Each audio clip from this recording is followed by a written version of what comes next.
Nggih, Bu. Lanjut nggih, langkah yang selanjutnya itu kita akan mempelajari tentang berbagai cara mengurangi perilaku buruk anak. Nggih. Nggih, anaknya di rumah putranipun sering berperilaku buruk napa mboten, Bu? Nggih kadang-kadang. Nggih nate Bu, nate. Nggih, kadang-kadang nggih, Nggih. kadang seperti itu nggih. Nah, nanti kita akan mempelajari nggih cara mengurangi perilaku buruk anak tapi tidak menggunakan kekerasan nggih, ampun ditabok, ampun dicubit, dijewer dan sebagainya nggih. Kekerasan kayak gitu nggih. Nah, ini Bu, cara mengurangi perilaku buruk anak. Ada yang di bawah 2 tahun, ada yang di atas 2 tahun ya, 2 sampai 8 tahun. Beda-beda caranya, Bu. Yang pertama yang di bawah 2 tahun, Bu. Misal yang pertama ini Bu, dibaca Bu, membuat lingkungan aman bagi anak. Lingkungan aman bagi anak itu seperti apa? Jadi misalnya habis jenengan cuci piring langsung ditaruh di atas nggih. Jangan piringnya di bawah atau di tempat yang bisa dijangkau anak. Yang kedua Bu, membatasi anak menonton TV. Nggih, menonton TV boleh nggak Bu? Boleh. Boleh, tapi tidak boleh terlalu lama atau terlalu sering ya Bu, aja sedina blek nih kan nonton TV mawon terus niku. Terus yang ketiga ada mengalihkan perhatian anak. Nggih, jadi cara yang ketiga itu mengalihkan perhatian anak. Misal minta apa tapi atau menangis kayak gitu tinggal dialihkan, ada burung kayak gitu nggih. Yang keempat itu menjelaskan akibat perilaku buruk anak. Misalnya ada yang mencoret-coret tembok, akibatnya apa Bu? Temboknya jadi gimana? Kotor nggih. Kayak gitu. Terus yang kedua ada cara mengurangi perilaku buruk anak usia 2 sampai 8 tahun nggih. Jadi beda nggih Bu caranya ya. Yang pertama itu menjelaskan akibat dari perilaku buruk anak. Akibatnya seperti apa? Misal ada yang berkelahi, akibatnya tidak disukai teman misalnya nggih. Yang kedua membuat aturan bersama anak. Sudah pernah praktek ini Bu? Sampun nate. Nggih, kayak gitu ya Bu. Contohnya gimana Bu? Nggih, main HP nggak boleh lama. Oh gitu, ya, Bu. itu dilakukan secara konsisten nggih Bu. Nggih, yang ketiga ada memberikan waktu untuk menenangkan diri dan berpikir. Jadi anaknya misalnya nakalin adiknya nggih. Jadi adiknya nangis, anaknya suruh berdiri di pojok. Biar apa? Biar menenangkan diri. Jenengan juga biar nggak emosi nggih. Yang keempat, yang terakhir mengacuhkan tindakan anak yang tidak berbahaya dan hanya untuk menarik perhatian saja nggih. Seperti itu. Jadi kalau anak bertindak misalnya nangis gerong-gero tapi apa kakinya itu gedebukan nggih, itu nggak apa-apa Bu, nggak usah dihiraukan kayak gitu nggih. Itu contoh-contoh cara mengurangi perilaku buruk anak. Jadi nggih Bu, jadi tadi Bu Indah Bu, jenengan kan sudah pernah membuat aturan nggih. Contohnya gimana Bu tadi Bu?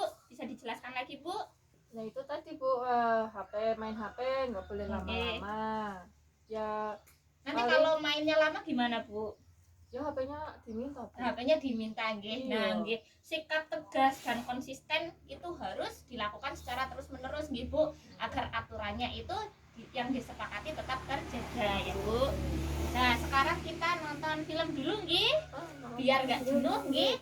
Kita nonton film. Ini film tentang ini cara mengurangi perilaku buruk anak. Ini keluarganya Bu Lili Bu nggih.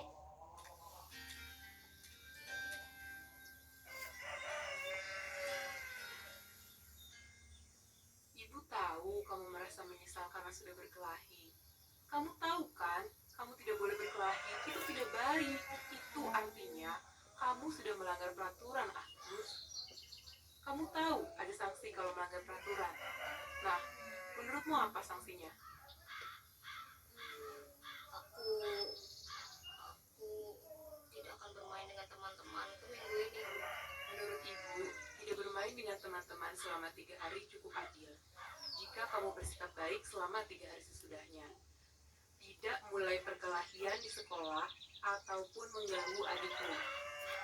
Maka kamu boleh bermain lagi dengan teman-temanmu. Setuju?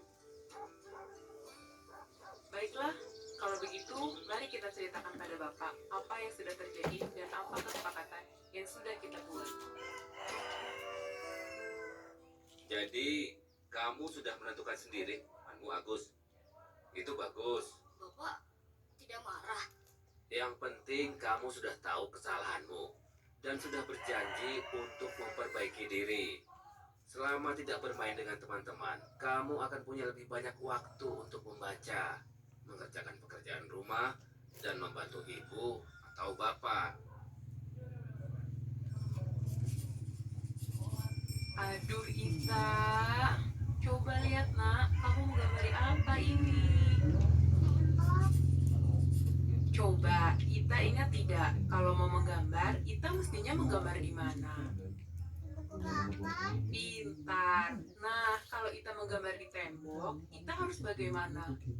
Masih ingat? Nah, sekarang kita bersihkan tembok sama-sama yuk.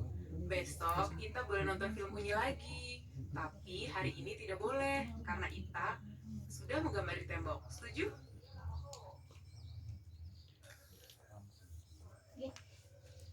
Jelas, Bu? Nggih, Ini jelas. Mbak, ini kok jelas? Alhamdulillah, Oh, kira nggih. dijelas nih kila. Nggih. Walaupun sepuh. Pun sepuh nggih, nggih mboten napa-napa nggih, Mbah. Niki, Bu, tadi yang dipelajari dari film ini apa, Bu? Tadi si Agus napa nggih Nggih, berkelahi. nggih. Terus kepripun Bu Ita? Ibune kepripun Bu Ibune Liline? memberi hukuman tapi tidak menggunakan kekerasan apa Nggih, Kesepakatan. kesepakatan Nggih. nggih. Jadi membuat aturan, nggih, nggih.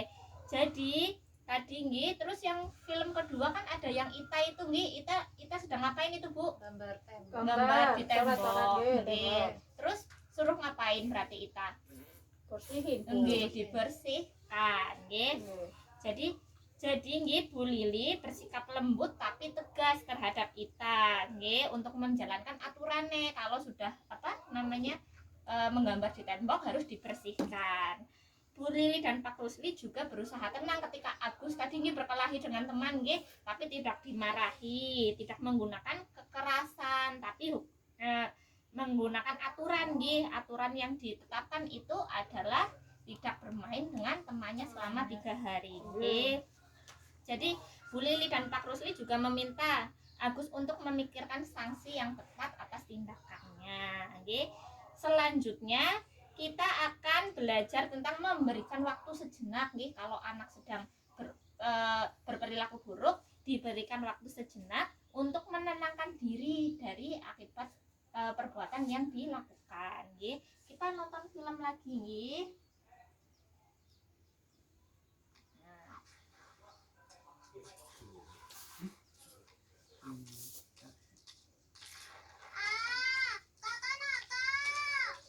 Agus, berdiri di pojok.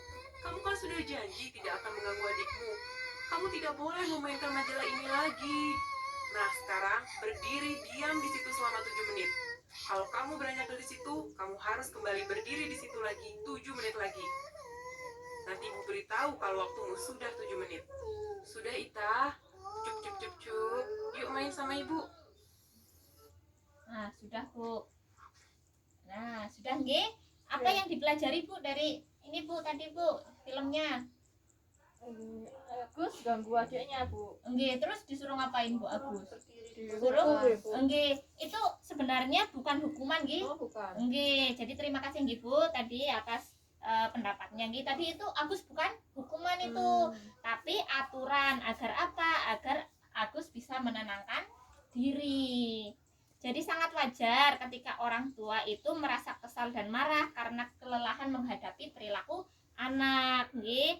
Ketika orang tua udah merasa kesal nggih, silahkan itu Agus anaknya suruh berdiri dulu di tembok kayak gitu nggih, agar orang tua dan anak juga bisa tenang nggih dan memikirkan apa tindakan tersebut salah atau benar kayak gitu. Nah, ini sebaiknya digunakan untuk usia anak yang 2 tahun ke atas nggih, lebih dari 2 tahun, 3 tahun, 4 tahun. Jadi kalau yang 3 tahun 3 menit, yang 4 tahun 4 menit, ya 5 tahun 5 menit. Begitu nggih, Bu. Berarti sesuai umur Nggih, gitu. sesuai umur.